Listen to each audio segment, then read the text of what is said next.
was talking about last night was when you play Survivor as to opposed to playing Killer. When I go in, it's like when I go into Survivor, I'm just totally in Survivor mode. You know, it's like try to do what I can to fucking annoy the shit out of the killer, and do my best to be the best. A typical Survivor. Fucking basically. And then when I go in as killer, I'm just totally zoned in on just playing killer. Not and basically my point is not thinking about anybody's feelings or any of that kind of shit when I'm playing one side and thinking about the other. You know what I'm saying? Not worrying about whether they're having fun or whether they're what their experience is like. That shit don't fucking matter. No, what matters is what I'm fucking doing. I'm playing to have fun for me, and maybe if I'm playing Survivor with other people, if to have fun with them too. But I don't consider the feelings of the other side. No matter what I'm doing, if I'm tunneling, if I end up having to tunnel somebody as killer, I don't think about how they feel about it. It's not because to me, it's a game of characters versus characters. I don't look at the human side of it. I just think because if you do, it's gonna fuck with you and make you emotional and fucking and make you act like half the fucking people do that they play this game. Fucking get mad over fucking every single little fucking thing that happens. The people don't play by the survivor rule book. Survivors don't play fair either. Or whatever, by bullying or whatever. The killers don't like survivors doing. If anybody's ever seen Over the Top, the arm wrestling movie with Sylvester Stallone, how he just turns his hat around and then he's in that zone for arm wrestling. It really should be, I think, in my opinion, that should be your attitude when you play the game, so that you don't get mad because you don't think about how. If you don't think about about it being a real person on the other side, you think about it just being playing against characters, then that's all it is. But if you bring emotion and shit into the game, then you're just going to get mad. Sometimes there's going to be highs too, obviously, and you're going to be excited and happy and shit. But fucking, there's also going to be the lows where you get your ass kicked sometimes, and instead of just accepting that, maybe you just were bested that time, a lot of people jump to Twitter and complain about killers or complain about survivors doing this and doing that and shit. And it's like, shut the fuck up. Shut the fuck up. If you're getting tunneled a lot, no offense to anybody, if you're getting tunneled a lot, it's you. It's not the killer. It's you. Because the reason why they're tunneling you is because you're easy to catch most of the time. And there's also killers that get, because sometimes, like when I get these 5-gen chases, sometimes killers get so fucking set on trying to catch me because they've been having a hard time. And I do it too when I'm killer. Sometimes it's like, damn it, I want to catch this motherfucker, so I'm gonna stay on him. I don't give a fuck if I lose the game. I'm killing him.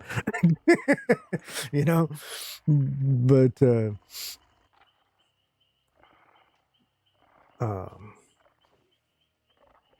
but yeah, you just really need to work on your looping.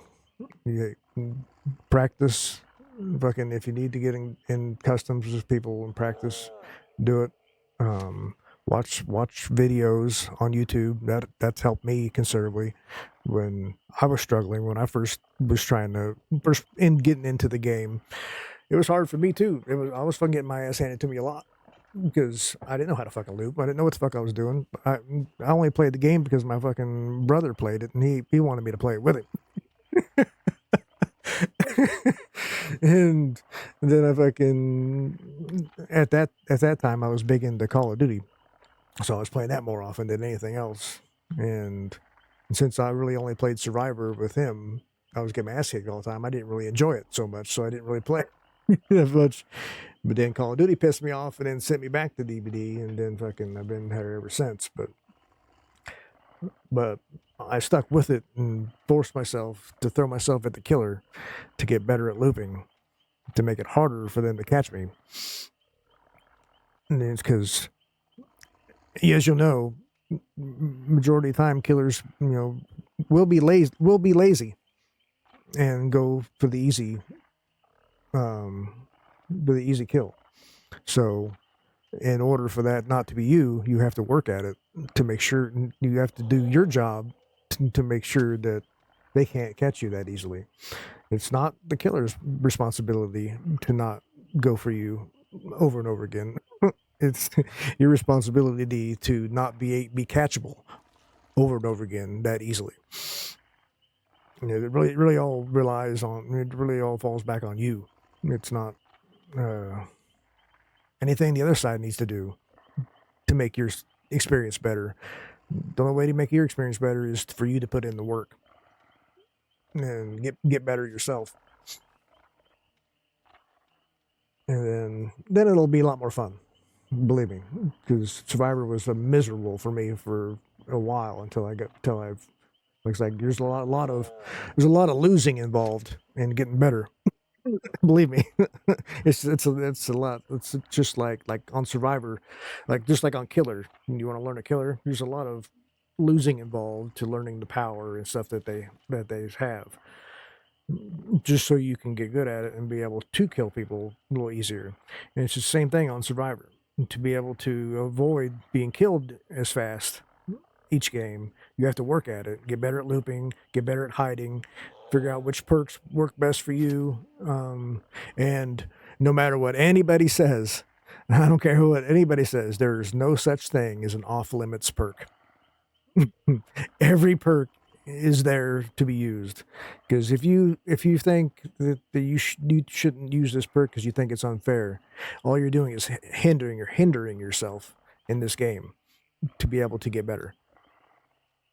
So there's no such thing as an off limits perk, because a lot of people don't like exhaustion perks, but so what? They're in the game for a reason, to help you get out of a jam, just like every other perk in the game. I don't really like the term second chance perks for exhaustion perks, because all perks are second chance perks. That's what they're there for, to give you a second chance. Because if you don't like second chance perks, don't run any perks. You can't complain about second chance perks if you run perks yourself. so that's just my opinion on all that.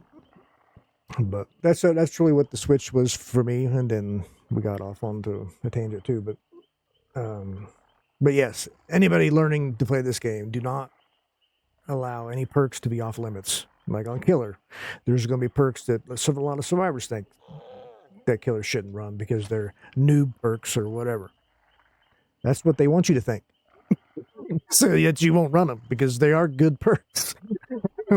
That's the whole point. That they're not actually noob perks. They're good perks because they work against survivors, because they won't, like NOED for specifically. It works against survivors. It's not a new perk because it works on experienced survivors, because they don't fucking cleanse totems either. That's why experienced killers run it, because they know survivors don't cleanse totems. So it's a free perk basically, because you're going to get it in game. At least maybe probably get at least one down out of it. Maybe if they might cleanse it now that they got it that it lights up for survivors in game when they get close to it. It's a lot easier for it to get cleansed now, but you might probably still get some value out of it, most likely, before it gets cleansed. And if you get lucky enough to down somebody near it, you might get all kinds of value out of it. But yeah, there's no such thing as an off limits perk. All perks are there on purpose for you to use to your advantage. So I definitely highly suggest anybody that's learning to use all the perks. Check them all out. And Chaos Shuffle is a good, now that that's out right now, that's a good mode to do that. It is a good mode to learn new perks and figure out what new ones do that you wouldn't normally use normally. But